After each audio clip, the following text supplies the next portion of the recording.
Here we are back with the Chasing Greatness series, where we dive into a fighter's run at a weight class. Last time out we took a look back at James Toney's run at heavyweight. In this video we will review Andre Ward's stellar run at light heavyweight, following on from the Super 6 super middleweight tournament in which Ward would be crowned as the top dog at 168 pounds after picking up the WBC and WBA titles after defeating such greats in the division in Mikkel Kessler and Carl Froch. Ward would go on to have his ups and downs, as he would make title defences of his super middleweight crown, with the highlights of those being when Ward would get his first real taste of light heavyweight when he faced off against the reigning WBC light heavyweight champion Chad Dawson. Ward would go on to add another big name to his already Hall of Fame resume when in the 10th round of their fight, Ward would force Dawson to take a knee, prompting referee Steve Smoker to stop the fight after Dawson could not continue. In the intervening years, Ward would go on to have a prolonged period out of the ring following legal issues with his previous promoter and injuries. Ward would return to the squared circle, but now going up in weight at a 172 pound catchweight bout fight Paul Smith, in which he would go on to stop Smith before making his official light heavyweight debut, which was set against the unbeaten 17-0 Cuban power puncher Sullivan Barrera. Ward was looking to pick up Barrera's IBF mandatory position with a win in this fight, showcasing good strength and ring generalship, dropping the Cuban in the 3rd round before securing a wide unanimous decision victory, with the 3 judges scoring the fight 117 to 109, 119 to 109 and 117 to 108. When asked about a potential mega fight against unified light heavyweight champion Sergey Kovalev, Ward was open to the idea.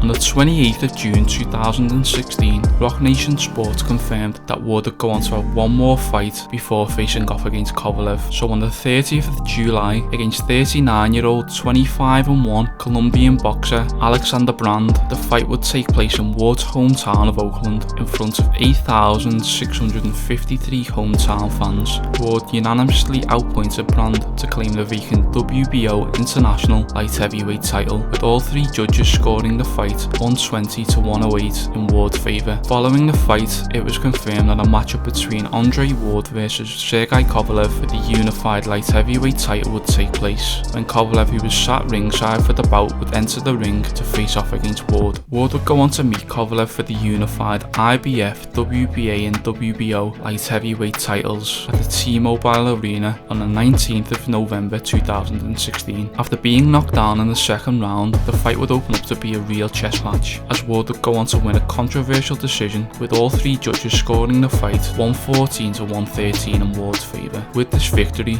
Ward would be crowned as the new unified light heavyweight champion. Only the 3rd time since Ring Magazine began carrying rankings in the 1980s that 2 unbeaten fighters from the top 10 of the pound-for-pound rankings have gone against each other. Tactical start.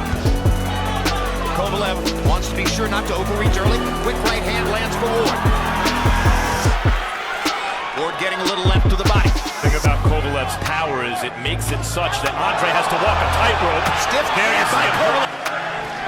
Oh! Down goes Ward on a perfect right hand stop. That's only the 2nd time. See, Kovalev threw the right hand, Ward tried to counter with straight right, but he countered from the right side, which is very dangerous, and Kovalev was able to beat him to the punch because he started his punch first. He knew that Ward was going to try to slip the jab and counter, he just beat him to the punch, and it really was a short right hand, but it did land right on the... And what I mean by that is he's not allowing Andre to fight him at that distance where everybody else usually allows Andre to fight him. You know what else is showing up is... Let's open the microphone that Virgil Hunter is wearing in Ward's corner and see if we can find out what Virgil is trying to say to Ward. He's making Kovalev earn everything. Good body shot by Ward. But there for the first time it seems that Ward's punch affected Kovalev. He's landing plenty. Good body shot by Ward. Stronger Maximus is a Good quick jab by Ward. Tries to follow it up with the right hand.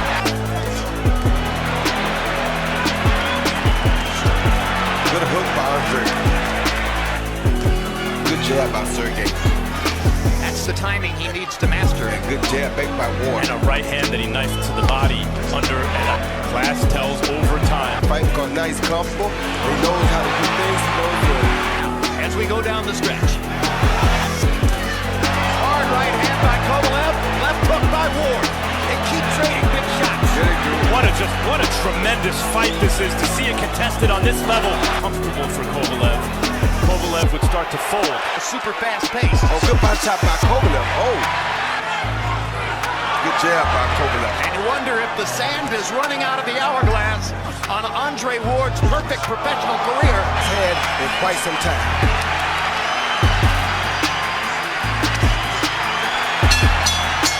Tremendous fight. To the winner by unanimous decision, and new unified light heavyweight champion of the world, still undefeated, Andre S.O.G.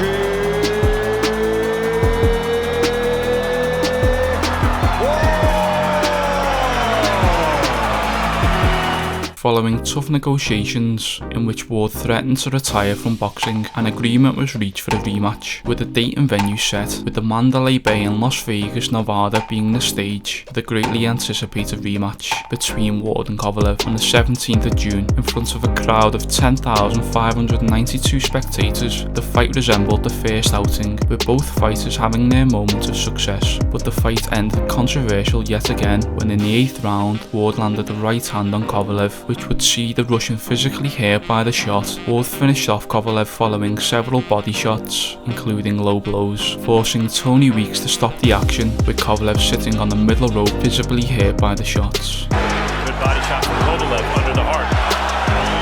Kovalev is looking really tired now, man. Yes, he is, although he's landing some big good shots. hook by Good Ward. hook by Ward has scored 4 out of 5 rounds for Ward. For Kovalev. So there's a debate. Stubborn. And Kovalev is going to have to be... Tries it again. He's scoring it that way. 3 anonymous judges at ringside don't... What's coming at him now?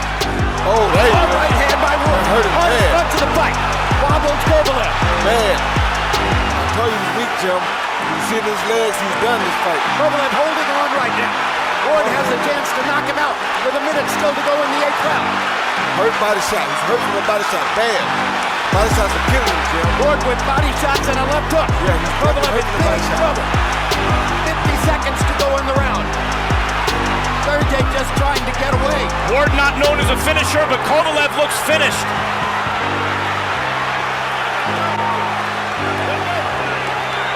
Crowd rocking and rolling. Ward, like the smart finisher that he is, trying to go to the body, and Tony Weeks is going to stop the fight. Stopping the fight in the 8th round as a sustained body attack from Andres. The belt line blow for which Kovalev tried to get a rest. Yeah, that was not a low blow. That was on the belt line, and the belt, as you see, is above the navel, so that's not a low blow. And when he went down to show that hurt him, he acted like it was a low blow. Most fighters know that if a guy acts like that's a low blow, that shot right there on the chin hurt, though.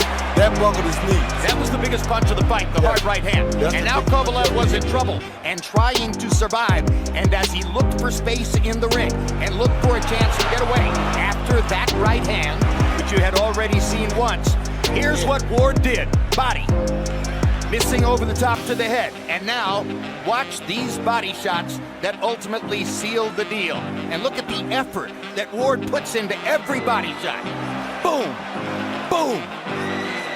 And Tony Weeks says, I've seen enough. Following the 2 bouts against Kovalev, Andre Ward would go on to retire from the sport of boxing in 2017, following a stellar career in both the amateur and pro ranks, after picking up the Olympic gold medal and being a unified champion in 2 weight classes, with a record of 32-0 and being recognised as the sport's pound-for-pound #1 fighter in the world.